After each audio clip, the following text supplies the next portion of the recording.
Magandang umaga po sa ating mga kaibigan at mga tagapakinig. Medyo yung last time po na talk natin ay medyo masyado malapit yung yung mic niya sa bibig natin kaya parang hindi masyado maintindihan. So ngayon ilalayo natin ng konti. Salamat sa mga taong naging way na tuloy-tuloy itong talk natin. At sana po habang tumatagal is may nakikita kayong liwanag sa pinapakinggan nyo. Open po ito in public. So, okay lang na i-share nyo yung laman. Okay, so balik tayo sa pinag-usapan natin tungkol sa energy na ginagamit ng country natin. Kasi ito po yung konteksto ng lahat ng bagay na gagawin natin. Kailangan naka-refer ito sa kanya kasi parang ganito yan, yung kung sa puzzle, siya yung buo na, pinakamalaking buong puzzle. No? Tayo is mga parts ng puzzle. So, last time, na-mention natin na medyo nagkamali pala yung date na ginamit natin. Nakuha natin na date. So, ngayon, yung gamitin natin is yung bago, yung corrected na version. Okay. So, ang unang number, which is sa left side, pag nakaharap ka, sa symbol, sa octagon, sa left side is hangman. Nakabitin na tao. Minsan, sabi nila, parang, ewan ko kung ano yung mga explanation ng iba, pero yung gagamitin natin na explanation, ganito yan. Nakabitin yung tao sa puno. Okay. So, minsan, nag-represent ito ng bata. Bagong pinanganak na bata. Okay. Pero ang pinakamalapit na makita natin na ibig sabihin yan is pag dito tayo sa lupa, sa mundo, real world sabi nila, pero wala naman talagang real world. Depende yan sa takbo ng pag-iisip. Ay, ang pananaw natin is nakabase ito sa source niya, origin. Ibig sabihin, kung tingnan mo yung isang puno, yung origin niya, doon sa ugat. Kasi kung walang ugat, hindi naman pwede may puno na walang ugat. So, ang hangman is doon siya nakatingin sa ugat sa ilalim, sa pinaka-root niya. So, yung pinaka-root nito is merong isang original na spiritual energy na pinanggagalingan ng lahat. Ito yung titingnan natin. Ito yung initial. So, kung may titingnan tayo ng isang bagay, ito yung lagi natin tingnan. Ito yung dito mag-mature yung collective unconscious natin. Dito natin makikita yung archetype ngayon. Yung mga ibang tao, yung basihan nila is panglabas lang. Maganda ka, alam mo yung ganun, marami kang pera. Hindi po. Kasi ang origin po ng lahat ng yan, andun po sa spiritual energy. Doon po nanggagaling lahat yan. Kung wala yung spiritual energy, wala po yan. Kasi dahil sa spiritual energy na yan, universal mind sabi nila, or kung ano man yung tawag mo dyan, doon po nanggagaling katulad ng pera. Yung idea ng pera, doon din nanggagaling yan. Currency, give and take, exchange. Yun yung principle dyan. Yung problema minsan, yung iba ayaw nila ng exchange. Ayaw nila ng give and take.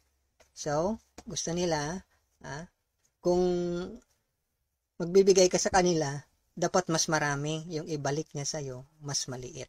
Okay. So, ngayon, pag sinabihan mo siya na parang may something wrong, may mali sa transaction, hindi po niya tatanggapin. Para sa kanya, yung ginagawa niya yung tama. So, ngayon, ito yung natin is topsy-turvy. Tingnan natin sa pinaka-root. Kasi minsan, nangyayari yan dahil yung may mga tao na may mga kailangan silang i-work out na part ng karma nila sa buhay nila. Okay? May part sa karma na kailangan nilang gawin. Ngayon, paikot-ikot yung karma na yun. Katulad niyan, ikaw yung inutangan, sa susunod ikaw naman ang uutang. Ang napakahirap lang tingnan is, nung past life mo, lalaki ka, ngayon naging babae ka. So, parang naging unfair yung pangyayari. Or baliktad din. Dahil din kasi sa pinagagawa natin yan. Yung kung ano yung meron tayo ngayon, bunga tayo ng kung anong pinagagawa natin ng past life natin. Kaya nga, topsy-turvy yung hangman, yung paa niya nasa dulo ng kahoy. Kung titingnan natin, yung bunga ng isang bagay nandun sa dulo, hindi, ewan ko lang, root crop siguro yung yung parang siya mismo yung bunga niya. Pero pag puno, yung bunga andun sa dulo. So, ikaw ngayon yung bunga niyan. So, kung ano yung pinagagawa mo, yun yung bunga. No, yan is temporary lang. Of course. Kung may spiritual knowledge ka, makikita mo temporary yan. Pero hindi madali. Kasi, ang example niyan is kung may mangyari sa yung hindi maganda. Para hindi mo pwedeng sabihin na walang nangyaring hindi maganda. Mapilitan kang isipin minsan na talagang may masamang nangyari. Okay, ganon yung buhay. Now, yung mga tao na hindi nakaroot ng maayos sa original source na tinatawag, mahilig silang tumingin sa mga temporary things. Alam mo yung mga achievement nila. Akala nila, yun yung philosopher's stone or immortality. Kaya yun yung habol ng habol nila. Ang problema dyan, wala po dyan. So ngayon, dahil sa hindi naman tayo lahat matatalino, yung iba dyan is medyo kulang ng talino, hindi nila nakikita yung temporary na expression or manifestation ng nakikita nila sa mundo. Ngayon, pag panahon na ma-realize nila, isang araw na lang yung buhay nila. Okay? So, hindi na nila pwede makorek yung 20 years mo na mali na pag-iisip. Hindi po madaling i-correct ng isang araw yan. Pwede mo namang gawin kung may training ka. Pero kung wala kang training, napakahirap po. Ganito yung usual na ginagamit kong komparasyon. Pag right-handed ka, bigla ka na disgrasya, naging kaliwa na lang yung kamay mo na magagamit mo. Pag pipirma ka, hindi mo mapirma ng maayos yung pangalan mo. Dahil right-handed ka nga. Hindi ka pwede mag-left-handed overnight. Ganon yan, hindi yan makuha ng ibang tao. Ang reason na hindi makuha ng ibang tao is dahil dun sa past life na karma nila. Binubulag sila. Kaya nga sabi ko, yung theme natin is yung forgiveness. Kasi yan lang yung way na matanggal yung takip sa mata natin, yung takip sa tenga natin, at saka yung covering o takip sa puso natin. Yan lang po yung way. Wala na pong ibang way.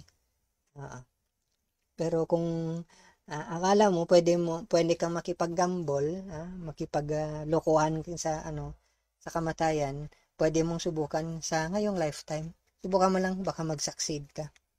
Ikaw yung magiging successful na tao. Okay.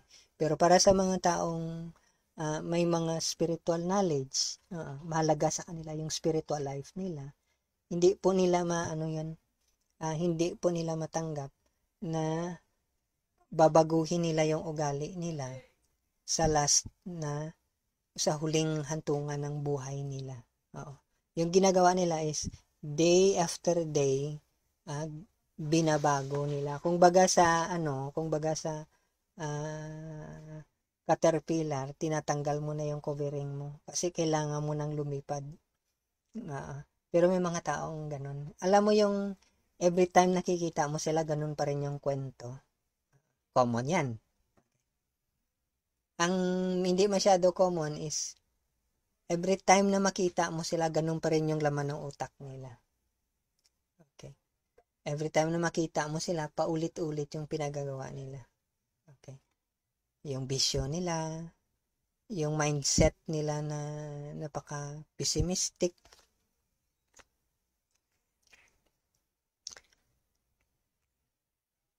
yung mindset nila napaka-pessimistic, napaka-negative, at saka ang pinakamasarap dyan is napaka-unforgiving na mindset.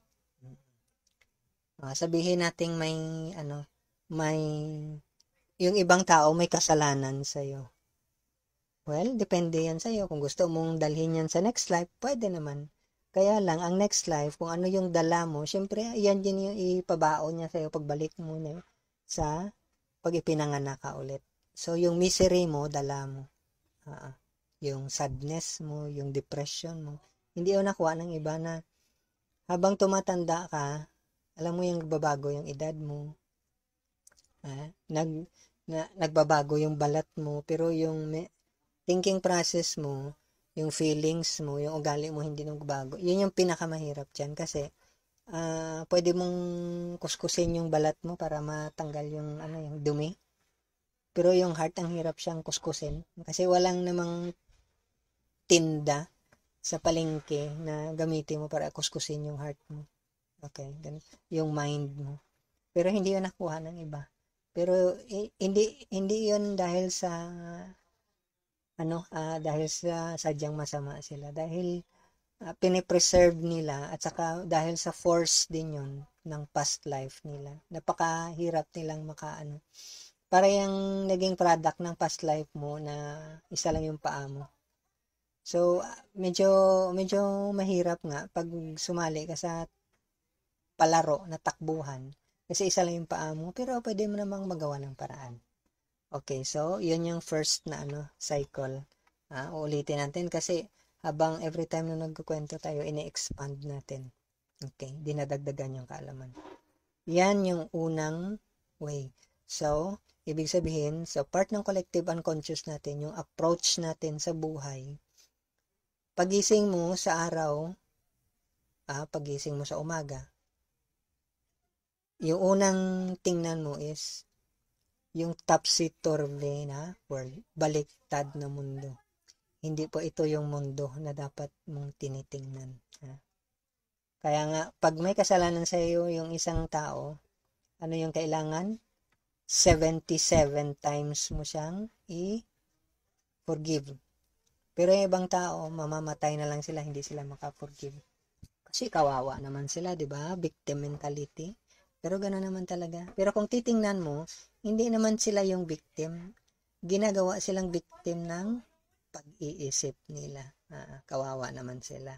Pinapatay nila yung sarili nila. Okay. No, madami akong na-meet na ganong klaseng tao. Pero hindi ako nagpa-participate sa victimization na yun. No, hindi ko sinabing hindi ako nakakommit ng kasalanan. Kasi from time to time, nakakita tayo ng kasalanan. Every time nakikita mo yung kasalanan ng ibang tao, nagka-commit ka rin ng sin. Nagka-commit ka ng sin na kailangan mong i-forgive yung sarili mo at saka i-forgive mo sila. Okay. So, ang next na sinabi ko is, di ba sa left to, yung sa pinakamataas is 6, unconditional love. So, hindi po madaling pag-aralan yung unconditional love. Kasi pag binastos ka, napahiya ka, nachismis ka dyan, ginagawa ka ng kwento, siniraan ka, medyo mahirap mag-extend ng love po sa ganyan. Hindi ko po sinabing yung collective unconscious natin, madali siyang i-remedy. Hindi ko po sinabing madali. Ang sinabi ko is ito yung way na para makorek siya, ma-refine siya. Alam mo yung para siyang yung flour na i-refine mo. Ito yung way, wala na siyang ibang way. Okay? So, ang una is yung pananaw mo is may spiritual roots yung lahat na nakikita mong bagay. Bakit mo na-acquire yung ganitong gamit? Bakit mo na-experience yung ganitong experience? Para mong na ring na-feel minsan na bakit palagi kang inuuto ng ibang tao, pinagluloko ka ng ibang tao, dinudugas ka dahil sa result yan ng previous na consciousness mo, karma. Hindi ko sinabing masama ang tao. Pero kailangan mong daanan yan para makita mo yung kamalian mo. Okay? Wala kang karapatan na, pupunta tayo mamaya sa justice card, wala kang karapatan na i-punish yung ibang tao. Hindi, hindi ka po binigyan ng kapangyarihan ng langit, ng Godhead para i-punish yung kapwa mo. Enough na yung ginawa niya para pagbayaran niya next life. Pero minsan may mga ibang tao na, alam mo yung dahil na palaki ka minsan sa isang family na kulang sa spiritual development yung family mo, parents mo. Kaya hindi mo makuha-kuha na yung law of karma, perfect justice yun. Hindi mo pwedeng baguhin. Pag pinakialaman mo yung law of karma, pinakialaman mo siya, maano siya, ikaw yung mag-grip ng mali ng ibang tao. Alam mo yung bunutin mo yung plant dahil nagmamadali kang lumaki. Hindi pwede mamatay yung plant. So, ganun din yun. Kaya nga may certain time na mag-suffer yung isang tao. Pag dinagdagan mo yan, naging accomplice ka.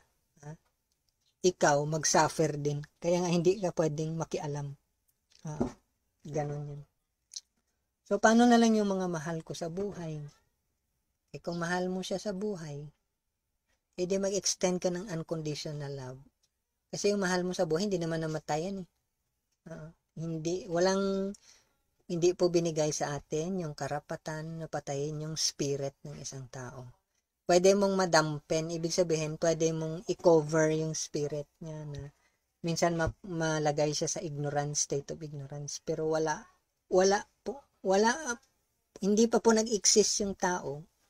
At saka hindi pa po nangyari na nasira kaya ng isang tao na i-destroy yung spirit. Kasi yung spirit galing din sa Godhead yan. Para mo na rin siyang pinatay, parang mas malakas ka pa yata sa kanya. So, ganun yun, unconditional love. Topsy-turvy na world, unconditional love. Ito yung first na aspect. Yung second aspect is justice. Ito yung law of karma. Hindi po binigay sa tao yung ng justice. Kaya nga, uso yung patayan kasi nung lumabas tayo sa Eden or sa paradise o sa mundo na gusto ng Diyos sa atin, ng Godhead, akala natin lahat nakuha na natin, including yung justice. Hindi po binigay sa atin yan.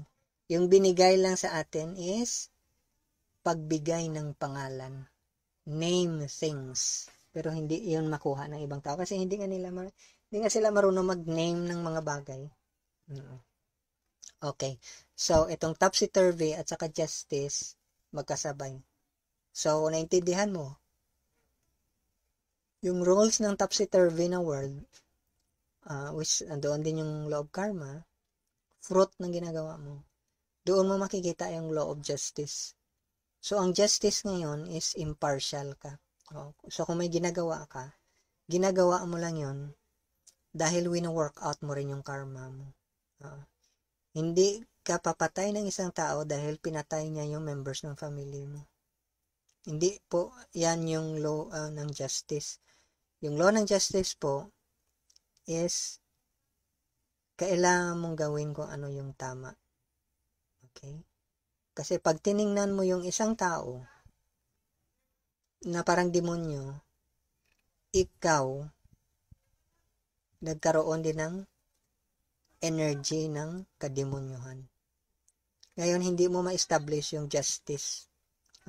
Kaya nga ang center ng sinasabi ko lagi, forgive us our sins. Kasi pag na-forgive mo yung isang tao, na-forgive mo siya, nakikita mo na nag-work out siya ng karma niya. At saka, hindi po tayo Diyos na alam natin bakit nangyayari yung mga ganyan. Sa legal practice, siguro volition ang tawag dyan. Choice. Nasa tama ka naman na pag-iisip. Pero ang hindi part po ng ng pag-aaral ng legal system natin is yung next life at saka yung past life. Hindi po covered ng study nila. So, hindi nila alam yung mga nag-engage sa legal system, kung ano yung nangyari sa past life at saka ano yung mangyayari sa future lives natin. Hindi po nila alam. So, instead na topsy-turvy yung pananaw mo, nakikita mo yung interaction ng karmic reaction nila, hindi mo nakikita. Bakit mo na-meet yung tao na to? Bakit ginawa niya sa'yo? Bakit ganito yung nangyari? So ngayon, hindi ikaw, instead na matulungan mo na makorek yung collective unconscious ng country natin, pinalala mo lalo. Pinalaki mo yung problema. So, ang alam mo ng justice, maghimagsik ka, mag-alsa ka, magrebelde ka. So, ngayon, utuin ka ng ibang tao, magre-rebelde ka ngayon. Yung hindi mo alam, nakaset na before pinanganak yung kanununuan mo. Yung laws of justice, nakaset na yan. Parang gravitation yan. Babalik ka. Babalik ka rin sa pinanggalingan mo. So, hindi mo pwedeng i-reverse yung law of gravitation. Siguro pwede ka mag-float sa space, pero pag lumapit ka sa isang planetary body, hahatakin ka niya paloob. Ganon yung law of attraction. Okay. So, baka sabihin mo, in-attract mo yung kasamaan. Hindi. Hindi mo ina-attract yung kasamaan. Yung darkness na yan, or evil na yan, ano yan? Result yan ng past na experience mo. Kaya dala mo pa rin yung ganong klaseng pag-iisip. So ngayon, para makorek yan, yung topsy-turvy thinking at saka justice, kailangan mong intindihin at i-work out sa buhay mo. Akala ng ibang tao, pag naghirap ka, ang justice is dapat yumaman ka. Hindi, mali po. Hindi po para yumaman ka. Ang justice dyan is para makuha mo yung peace of mind mo. May mga ibang tao na mag-enjoy, gawa mo na ako ng katarantaduhan, tapos saka ko na lang ako magsisi. Okay, ganun yan. So ngayon, ganito yan. Tatanim ako ng mangga para in the future, ang bunga niya is grapes. Ganun yung mangyari. Tatanim ako ng mais para ang bunga niya is mansanas. Iyon yung iniisip ng ibang tao. Hindi po pwede yan. Kung ano yung pinaghirapan mo sa una, yun yung magiging bunga. So ngayon, if sa loob ng 30 years, 40 to 50 years, nakalimutan mong i-practice yung spirituality mo, hindi po ganong kadali. It will take same amount of time, 50 years or more. Ganon po. Kung kaya mo namang tumagal ng 120 years na normal lifespan ng isang tao, okay lang po. Hindi po masama yan. Okay na okay ako dyan, pabor ako dyan. Pero baka kasi matulad ka sa iba, na yung pinakamataas na age nila is 70 at saka 80 lang. May utang ka pa. Ganon yung mangyari. Okay? So ngayon, even na balance na yung earth na energy, Monday to heaven natin, ang 12 card at saka 8 card pair yan sila. Ngayon yung unconditional na love. Ito ngayon yung kailangan ng pair. Now, pag combine natin ng total na appearance or accepted na birth energy or collective unconscious na energy ng country natin, yung lumabas po is hindi po ito pooling of cards yung ginagawa natin. Kinakalculate po ito based sa numbers niya. Kasi ang ginagamit natin is Grand Arcana, 22 cards lang. Okay? So, ang pair ng heavenly energy, okay, sa Monday to heaven, para makomplete natin yung cross na tinatawag is justice pa rin. Justice sa unconditional love. Ganon po yun. Yun yung heavenly energy na ginagamit natin. Unconditional love. Para ma-establish yung justice, yung understanding ng law of karma, para ma-establish yung justice. So, yung pair ng earth energy, which is justice, at saka pair ng unconditional love, which is justice, kailangan i-work out natin dalawang justice. Kailangan maging just tayo. So, hindi madali yung unconditional love. Kasi, lalo pag medyo pikon ka sa isang tao, naiinis ka sa kanya, or naisip mo napaka-unfair naman ng taong to, hindi ko dapat i-extend yung love sa kanya. Dapat patayin ko na lang to, balatan ko na lang yung taong to. Hindi po pwede. Dahil pag ginawa nyo po yan, yung collective unconscious ng country natin, imbis na maging liwanag, maging kadiliman po siya. So ngayon, ano yung mangyayari? Magpapatayan po tayo. So, galit tayo. Ayaw natin ng anong tawag nila dito? Yung political dynasty. Actually, lahat naman yata nangyayari, naging political dynasty. May family, clan. So, ganon yung nangyari. Ano tawag nila dyan? Partisan mentality. Kami lang po, iba po kayo. Ganon yun. Pero, ang sa collective unconscious natin is, hindi po dapat yan. Kung may ancestry naman kayo, lineage ng family nyo, dapat well-known sila for magpakita ng unconditional love. Hindi yung parang sa ibang tao yan. Hindi pwede yan. Pabayaan mo yan. Ganon yun. Hindi po. So, unconditional love po, hindi ibig sa magpakamatay ka sa ibang tao. Well, in one sense, parang ganon yan. Pero ang point dyan is, walang nothing in return. Wala ka pong iniisip na balik. So, yan yung parang philanthropist yung mentality mo. May ginagawa ka sa isang bagay, sa isang tao, ano man dyan. Hindi mo iniisip na may ibabalik sa'yo. So, medyo mabigat para sa ibang tao. Kasi nasanay tayo sa profiteering na mentality. Dapat may kita ka, may balik sa pinaghirapan mo. Kasi kung walang balik, para mo na rin niloloko yung sarili mo. Ganon talaga yun. Yun yung principle ng Now ngayon, pag na-complete na natin, yung understanding ng interaction ng activities at saka ng unconditional love, pag ginawa natin to, yung collective unconscious natin, makorek siya. So ngayon, ito ngayon yung magiging ending niya. Ang magiging ending niya is, magkaroon tayo ng, dito pala pumasok yung 7 card, which is Chariot Victory.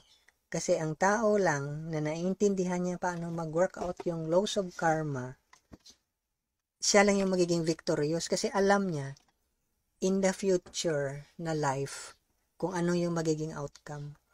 Nakikita niya ang nangyayari ngayon dahil nalalaman niya yung future na karma na ginawa ng isang tao. Nakikita niya. So, malalaman niya ngayon kung nakakatulong yung ginagawa niya. Kasi nakikita niya yung fruit ng karma. Okay, iba-iba yung karma. May karma yung mind natin, may karma yung feelings, may karma yung actions, ganon yun. So, dito pumapasok yung chariot. Kasi, gustong-gusto talaga natin maintindihan yung deep spirituality. Na ngayon, dito pumapasok yung third eye na mention ko last time. Yung third eye po, hindi po papasok yan.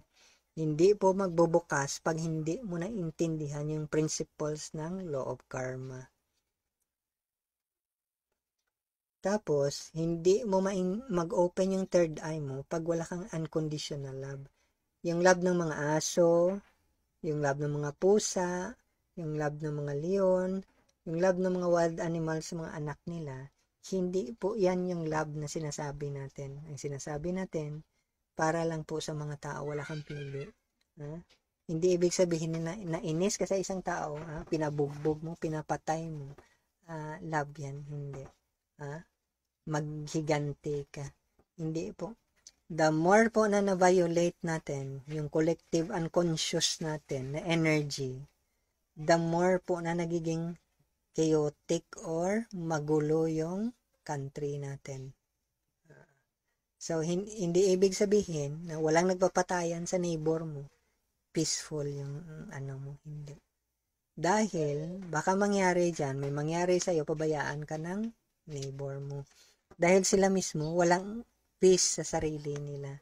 Hindi, para sa kanila, nakakatakot yung tumulong, nakakatakot gumawa ng kabutihan sa kapwa. Nakakatakot po, nakakamatay yung magandang ugali para sa kanila. Pero yung masamang ugali, nakakabuhay. So, kaya kailangan maging paranoid ka, maging delusional ka, maging psychotic ka. Unahan mo na agad. Yun yung sa isipan na iba. Ang hindi alam ng iba, yung collective unconscious, nagiging dangerous yan habang hindi mo na-develop yung opposite na energy niya. So, hindi ka takot sa collective unconscious mo, sa collective unconscious ng country natin, kasi wala naman nangyayari sa'yo. Ang hindi mo alam, yung denial mo, is lalabas yan tuwing matutulog ka. Kasi doon lumalabas yung collective unconscious mo. Kaya nga yung technique sa psychoanalytic, psychotherapy, yung dreams mo yung tinitingnan nila. Kasi doon lumalabas yung collective energy. Hindi pa kasama yung personal energy mo. Okay. May mga ibang energy na hindi kasama yung precognitive. Okay. So, ganun yun. So, hindi yun maintindihan ng iba. Na yung brokenness, yung rift, yung crack sa connection natin sa bawat isa, lumalaki ng lumalaki.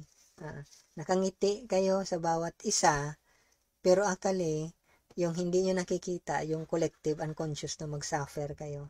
Kaya nga, minsan, may mga places na akala mo, napaka-safe, biglang, may pinakita kanina sa akin, may kausap akong babae. Yung LA yata, biglang nasunog. Napaka-safe ng place, bigla pang nasunog. Hollywood yata yan? Oo, nasunog. Kasi, nag-terminate na yung karma. Hindi mo mapigilan kahit anong gawin mo, hindi mo ma-stop.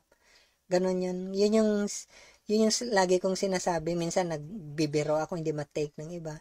Pero ganon yun, hindi mo yun ma-take. Napakasakit nun pag bumawi siya. So ngayon, sabi ko, sanay na sanay kang mag-reject ng ibang tao. Ikaw ni-reject ka ng ibang tao, ngayon ipapractice mo rin. Yung hindi mo alam, collective karma yun. Kaya nga huwag kang makisali. Kailangan alam mo yung karmic foundation niya. Ano yung root na karma na pinanggalingan niya. Huwag mong pakialaman. Allow mo siyang ma-consume niya yung sarili niya. Mawawala din yan. Ngayon, kung hindi yan mawawala, pagbabayaran niya rin yan next life. Kaya nga, kung tingnan mo yung mga Chinese movies, may mga Buddhist influence or Taoist, sabihin nila, sa next life, babayaran kita. Sa next life, babawi ako sa'yo. Totoo yun kasi, yung next life na yun, siya naman yung mag-reap ng good deeds, ikaw naman mag-reap ng bad deeds. Bawian lang. Kaya lang, yung iba gusto nila, suluhin yung lahat ng kabutihan at lahat ng kasamaan, susuluhin nila. Yung hindi nila alam na hindi madali mag-shoulder ng karma ng ibang tao. So ngayon, titikman mo ngayon yung justice. So ganun din yun. Kaya minsan, kung titingnan mo, sa mythology, unconditional yung love na pinapakita. Katulad ni nakalimutan ko yung name niya, nagdala ng apoy sa lupa, sa mga tao. Na pinakain siya sa raven yata, or nakalimutan kong ibon. Ganun yan, unconditional. Walang yun. Despite na grabe yung pain ng pagdadaanan mo, i-take mo yung suffering, i-take mo yung magiging consequence niya for the purpose lang na mag-benefit yung mankind, yung kapwa mo. So, ganun yung collective unconscious na energy natin. Nag-shortcut na ako. So, yung pinaka-centerpiece ng energy is opening ng channel. Ulitin ko, ma-open lang ang channel natin pag na-complete yung tatlong bagay. Mag-develop tayo ng may mag-appear na mga matataas na uri ng mga tao, ng mga bata. First is, nakikita natin yung consequence ng karma na ginagawa natin.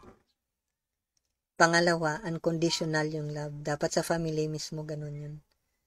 Pangatlo is ma-establish natin yung justice. Walang justice na gawa yung tao. Yung unconditional love, hindi po yun ibang tao yung gagawa. Yung pag-refine, paglinis ng karma natin, hindi po yun ibang tao. Hindi mo pwedeng bayaran, kasi si death yung mag-check sa'yo. Hindi mo pwedeng sabihin, sige, bigyan kita ng, 1 billion. Wag mo lang ipatikim sa akin yung karma ko. Hindi pwede yun. May justice. Ganon yun. So, hindi tayo dapat mag-depend sa justice na sinasabi ng tao. Kasi wala yan dyan. Nasa karma ng tao yan.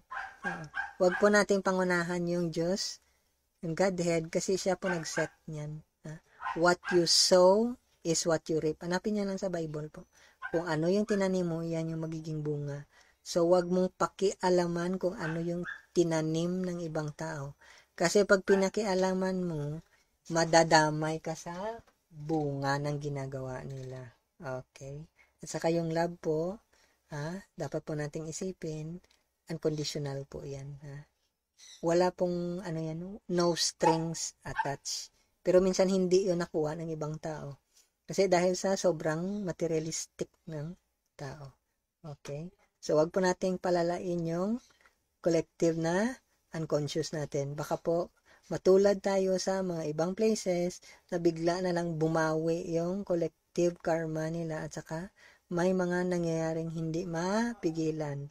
Naalala ko tuloy sa place ng grandfather ko, nag-crack yung lupa. Buti na lang nagsara. Kaya hindi maano ng mga tao. Hindi na masyado ma-notice. Pero yung may mga taong buhay pa, na nangyari yung yung earthquake, nag-crack talaga yung lupa. Sa ibang places, sa ibang countries, hindi talaga nagsara yung crack. Buti na lang sa place kung saan yung grandfather ko, nagsara yung Pero syempre, yung mga nahulog doon, may mga kalabaw pa daw nahulog, grabe daw yung iyak kasi inipit ng lupa. So, ganun din yun.